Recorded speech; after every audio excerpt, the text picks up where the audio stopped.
everyone, my name is Sakshi. I'm from St. Xavier's College and I'm going to be talking about some of the less technical aspects of carbon capture and storage. I'm going to talk about the public perception of CCS through blogs. But before we begin, I want to talk briefly about what CCS actually is.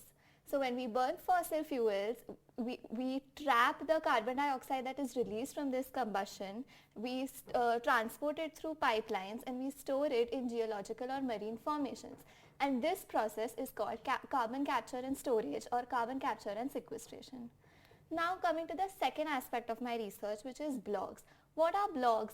They are basically periodically updated web pages that are dated in a reverse chronological order. So the earliest ones will be last on the list and the latest ones will come first. And they could be written by individuals or a small group of people, either individually, autonomously for themselves or for another organization to be displayed on that website's blog page. So why is it important to study CCS through blogs? That is because blogs usually reflect an unbiased public perception. They're very valuable sources of knowledge about what laymen have to say and what laymen think about carbon capture and storage, and not just what technicians, engineers, scientists and other expert policymakers think about it. So first of all, they're great to assess the public perception of CCS, but also they can be used as a medium to generate awareness, to educate the public about CCS, since it has not yet penetrated public awareness entirely. So coming to my research now, my data was the first 200 relevant blogs that appeared on the Google search after I typed in the queries carbon capture and storage blogs, and carbon capture and sequestration blogs, and this I did in May of 2022. Now let's look at the results that my analysis yielded. So understanding the composition of these blog websites, it's a no-brainer that 31.56%, which is the largest proportion of the entire pie chart, came from blogs about environmentalism. Some of the other fields included science, energy, research, news, CCS technology, law firms, and so on, as you can see in this pie chart. Now about the time frame of blogs being published, you can see that there's a sharp hike from 2019 about the number of blogs being published about CCS. Now this is of course subject to a little bit skewness because first of all, like I said, blogs are always dated in reverse chronological order, and Google results also show the most recent blogs. However, the sharpness of the hike suggests that this is not entirely skewed, and there has been more conversation about CCS in recent times. Now talking about the bloggers, who are these people who are writing these blogs? What is their gender? What is their nationality? What are their qualifications? Firstly, gender. You can see that a majority of blogs is being written by males, but the proportion of females is not so far lagging behind, and sometimes blogs are collaborated on by a combination of males and females, which is the blue portion of the pie chart. And again, there are often blogs that are written for the website and for the organization, and so you don't get individual information about the bloggers themselves, so we don't know the gender of quite a few bloggers actually. Then coming to nationality, these were some of the most shocking results.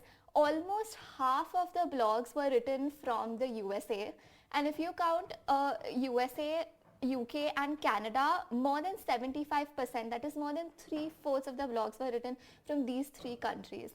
And as you can see in the pie chart, most of the blogs were written from developed countries. And of course, because I am based in India, the location that Google captures must have skewed the results a little bit to include more results from India itself, but not a lot of developing countries featured. This means that there isn't much awareness in developing countries about CCS. Now coming to the qualifications, so as you can see, we don't know the qualifications of a lot of bloggers, but the topmost ones were executives, bloggers, journalists, researchers, writers, law firm partners, and so on. Now coming to the content of these blogs, what is it that's being written of? So what is the discipline, the subject, the ease of writing, that's the difficulty level, and how informative really are these blogs?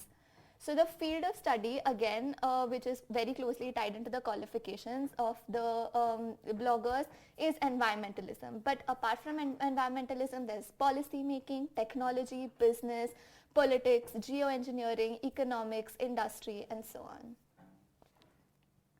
Now the difficulty level, 58% of these blogs were beginner friendly, which means that they weren't of a very high level either technically or linguistically. They were easy for people to understand and did not presume knowledge of CCS. But 42% of these blogs did assume such a beforehand knowledge of CCS and were geared for experts who presumably already know about CCS. Thirdly, the informational quotient. Now, 65% of these blogs were informative, which means that they were oriented towards giving information or creating awareness about CCS, which is a good sign because this means that people do want to take initiative to create awareness about CCS. And finally, we come to the style. So what is the outlook of people on CCS? What are the aims and outcomes of these blogs? And what is the structure or the format of these blogs? So firstly, the stance, 37.50% of blogs were positive. So they looked at CCS favorably. About 25.5% were neutral, which means that they were not against or for. They were neither against nor for CCS.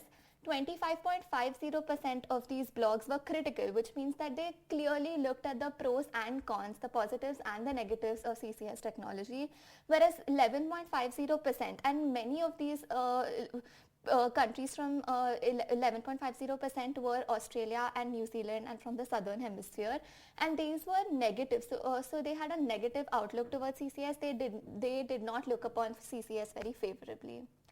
Now the aims and outcomes, as is to be expected, 36.50%, which is the major chunk of this pie chart, is awareness. So these blogs were aimed at creating awareness among the public.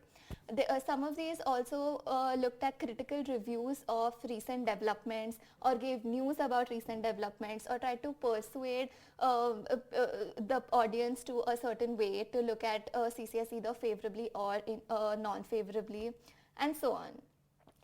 Now the structure. Now this is where I found diversity to be very lacking. These were either articles, so a heading with a block of text, or a heading with subheadings and a block of text, listicles, articles with lists, or some form of combination of all of these. So to summarize my research, first of all, I believe that there's limited public awareness because, of course, this is very subject to the limitations of the Google search algorithm because perhaps the non-credible research, the non-credible blogs by people who don't have a lot of reach were just filtered out. But still, the lack of independent blogs does mean that public awareness is lacking. However, there's not much to despair for because there is an upsurge of positive blogs about CCS, especially in recent times, and hopefully that's just going to keep increasing. And one thing that I would like to say is that it's essential to diversify the formats of these blogs because, like I said, most of these were just articles with headings and so on. But employing search engine optimization tactics to reach maximum amount of people through either including more visual stimuli or more formats such as the how-to format, something like that. Just making it, taking into account the attention span of the viewers is very important, and that I hope will maximize the CCS blogs reach. And that's it from my side. Thank you so much.